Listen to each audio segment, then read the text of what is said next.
নমস্কার, তাপসীর রান্নাঘরে সকলকে স্বাগত। শুরু করছি নতুন একটা দিনে নতুন একটা ভিডিও।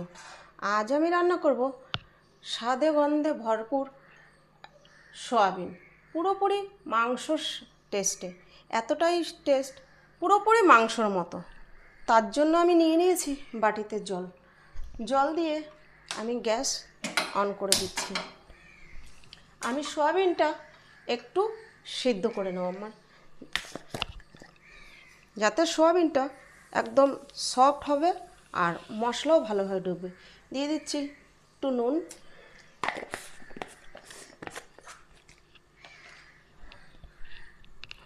দিয়ে দিচ্ছি এখানে সয়াবিন।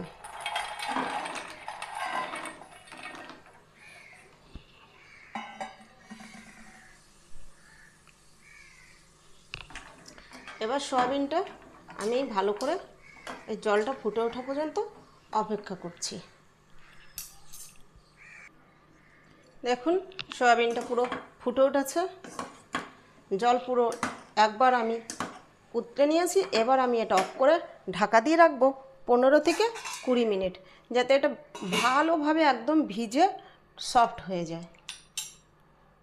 এর জন্য মশলা লাগছে আমার এই সাইজের একটা টমেটো, একটু আদা, এইটুকু রসুন, 5 থেকে 6টা কাঁচা লঙ্কা আর ছোটো সাইজের 2টো পেঁয়াজ। আর লাগছে 1.5 টেবিল চামচ টক দই, 1/2 চামচ চিনি, চা চামচের 1 চামচ জিরে গুঁড়ো, চা চামচের 1 চামচ ধনে গুঁড়ো, চা চামচের 1.5 চামচ কাশ্মীরি লঙ্কার গুঁড়ো।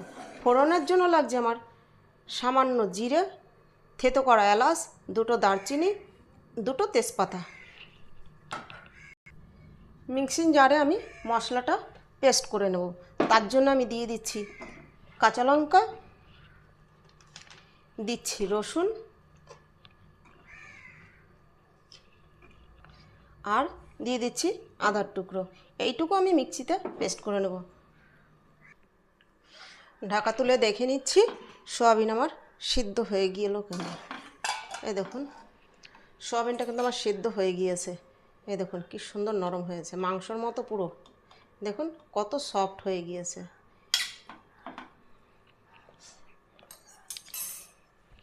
এবার আমি সয়াবিনটা 2বার থেকে 3বার একটু ঠান্ডা জলে ভালো করে ধুয়ে নেব। সয়াবিন আমি ধুয়ে নিয়েছি 2 থেকে 3বার। এবার সয়াবিনটাকে আমি জল থেকে চেপে চেপে তুলে নেব। ঠিক এরকম করে চাপবো। সয়াবিনের ভিতরে পুরো জলটা আমি বের করব না, কারণ রান্নার সময় তো আমি সয়াবিনের জল ব্যবহার করব না। এর ভিতরে যে জলটা থাকবে এটাতেই আমার রান্না হয়ে যাবে। আর আপনারা যদি সয়াবিন রান্নায় টেস্ট পেতে চান, অনেক সময় আছে সয়াবিন রান্না করলে শক্ত হয়ে যায়, ভালোভাবে নরম হয় না। একবার হলে এইভাবে রান্না করবেন, দেখবেন সয়াবিন কীরকম একদম সফট থাকবে, নরম। আর সয়াবিন খাওয়া তো ছোট বড় সবারই ভালো, যেহেতু সয়াবিনের মধ্যে প্রচুর উপকারিতা আছে। আমি সয়াবিন মাংসর মতো করে মেখে নেব, তাই এই বাটিতে আমি দিয়ে দিচ্ছি পেঁয়াজ, দিয়ে দিচ্ছি ফেটানো টক দই,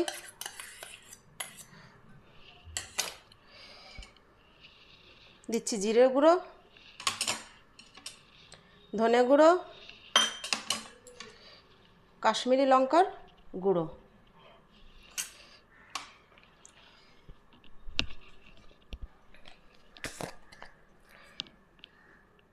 দিচ্ছি পরিমাণ মতো নুন,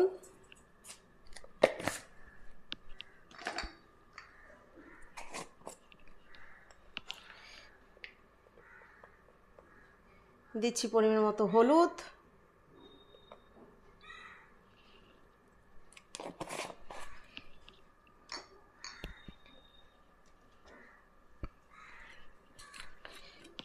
দিচ্ছি 1 টেবিল চামচের মতো কাঁচা তেল, এটা সর্ষের তেল। এবার এগুলো আমি একসঙ্গে ভালো করে আগে মেখে নেব। মশলা আমি 2 মিনিট ভালো করে মেখে নিয়েছি। এবার আমি দিয়ে দিচ্ছি আদা, কাঁচা লঙ্কা আর রসুনের পেস্ট, এটা দিয়ে আমি আরও 1 মিনিট মেখে নেব। 1 মিনিট কষে নিয়েছি আদা রসুনের পেস্ট দিয়ে। এবার আমি দিয়ে দেবো সয়াবিন। সয়াবিন দিয়ে আমি আবার 2 মিনিট কষে নেব। আপনাদের আমি কষাটা দেখাতে পারছি না, কারণ আমার এখানে রান্নাঘরের স্ল্যাবটা খুব ছোট, ওভেনের উপর নিয়ে তো আর ভালো করে কষা মাখানো যায় না, তার জন্য আমি দেখাতে পারছি না। আর আপনারা এরকম করে হাতে মাখার চেষ্টা করবেন, এটা কিন্তু চামচে করে মাখার চেষ্টা করবেন না, তাহলে ঠিক হবে না। এবার এটাকে আমি আলতো হাতে মেখে নিচ্ছি। সয়াবিন দিয়ে আমি 2 থেকে 3 মিনিট কষে নিয়েছি, মেখে নিয়েছি। এখন আমি এটা রেখে দেবো আরও 2-3 মিনিট ঢাকা দিয়ে। এই যে মাংসর মতো যে মেখে নিয়েছি, মাখতে মাখতে কিন্তু আমার সুন্দর একটা গন্ধ বেরিয়ে এসছে, পুরো মাংস মাখার মতো। এবার এইভাবে আমি রেখে দেব, এর ভিতরে যাতে নুন মশলা ঝালটা ভিতর পর্যন্ত ঢুকতে পারে। তারপরে আমি এটা রান্না করব। 3 মিনিটের জন্য ঢাকা দিয়ে দিচ্ছি। কড়াই বসিয়ে দিয়েছি, কড়াই গরম হয়ে এসছে, দিয়ে দিচ্ছি তেল। ওখানে আমার 1 টেবিল চামচ দেওয়া ছিল, এখানে আমি আর 2 টেবিল চামচের মতো দিয়ে দিচ্ছি।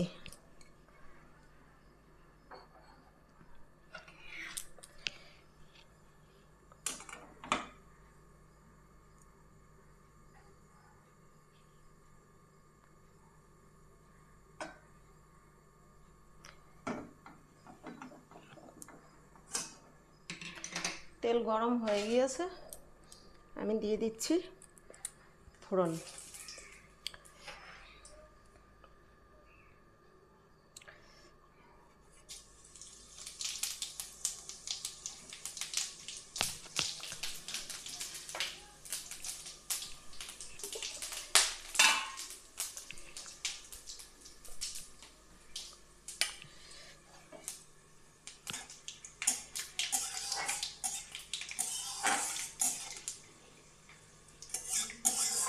ফোড়ন থেকে আমার মিষ্টি গন্ধ বেরিয়ে এসছে, আমি এবার দিয়ে দেবো ম্যারিনেট করে রাখা সয়াবিন।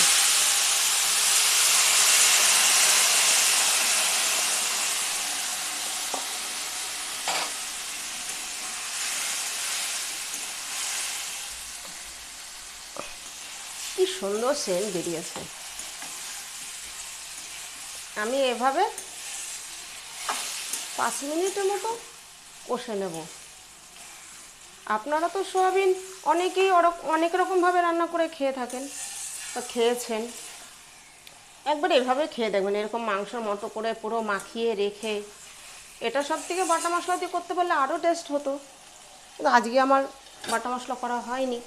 আমি কখনো বাটা মশলায় খাই, কখনো গুঁড়ো মশলায়, তবে এভাবেও যে একদম খারাপ লাগবে তা নয়। এবার আমি এভাবে কষিয়ে নিই 5 মিনিট। আমি 5 মিনিট কষিয়ে নিয়েছি, দিয়ে দিচ্ছি এখন চিনি, দিচ্ছি কেটে রাখার টমেটো। এটা দিয়ে আমি আরও 2 মিনিট কষে নেব। পুরো রান্নাটাই বললাম মাংসর মতো, একদম স্বাদে গন্ধে ভরপুর, পুরোপুরি মাংসর মতো। চিনি আর টমেটো দিয়ে আমি আরও 2 মিনিট কষে নিয়েছি। এবার দিয়ে দিচ্ছি মশলার বাটি ধোয়া জল।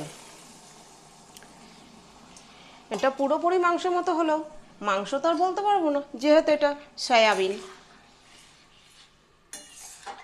কিন্তু খাওয়ার সময় মনে হবে যেন সলিড যে চিকেন হয় বা সলিড যে মাংস হয়, খেতে কিন্তু পুরোপুরি সেরকমই লাগে। এখন আমি আরও 3 মিনিট কষে নেব। এটা কিন্তু আমি ঢাকা ছাড়াই কষছি, ঢাকা দিচ্ছি না। এরপরে আমি ঢাকা দিয়ে দিয়ে রান্না করব। আরও 3 মিনিট আমি কষে নিই। আমি সয়াবিনটা মাংসর মতো ধাপে ধাপে কষে নিয়েছি, মানে পরপর কষে নিয়েছি, মাংস যেরকম কষে নেওয়া হয়। এবার আমি দিয়ে দিচ্ছি ঢাকা, কারণ 3 মিনিট আমি কষে নিয়েছি। এবার আমি আজকে একদম লো থেকে একটু বাড়িয়ে রেখে ঢাকা দিয়ে দিয়ে এখন আমি এই রান্নাটা কষে কষে করব। আমি 3 মিনিটের মতো হয়ে গেছে ঢাকা দিয়েছি, দেখুন সয়াবিনগুলো কী সুন্দর ফুলে উঠেছে।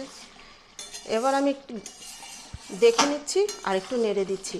এবার কিন্তু আমাকে 1 মিনিট আর 2 মিনিট বাদে বাদেই এসে এসে নেড়ে দিতে হবে, না হলে কিন্তু নিচে লেগে যাবে।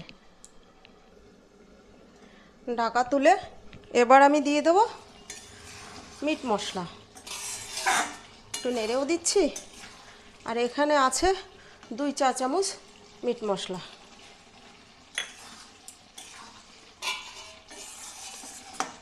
এটা দিয়ে ভালো করে মিশিয়ে নিয়ে আমি আবার ঢাকা দিয়ে আর কিছু সময় কষে নেব। দেখুন সয়াবিনটা কি নরম, দেখেছেন? একদম চাপ দিলে পুরো বসে যাচ্ছে। আমি এইভাবে ঢাকা দিয়ে আর কিছু সময় কষে নেব।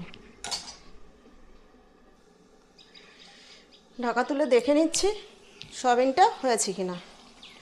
দেখুন সয়াবিন কষা আমার কমপ্লিট।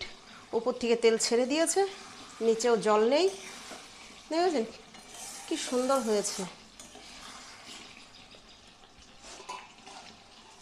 এবার আমি গ্যাস অফ করে 5 মিনিট এভাবেই ঢাকা দিয়ে রেখে দেবো। মিট মশলার গন্ধটা সয়াবিনের মধ্যে ভালোভাবে ছড়িয়ে যাবে, পুরো মাংসের সেন্টটাও চলে আসবে। তাহলে ভিডিওটা এখানেই শেষ করব। ভিডিওটা দেখে যদি আপনাদের একটুকু ভালো লেগে থাকে তাহলে আমাকে একটা লাইক, একটা কমেন্ট করুন। ফিরে আসবো নতুন একটা দিনে নতুন একটা ভিডিও নিয়ে।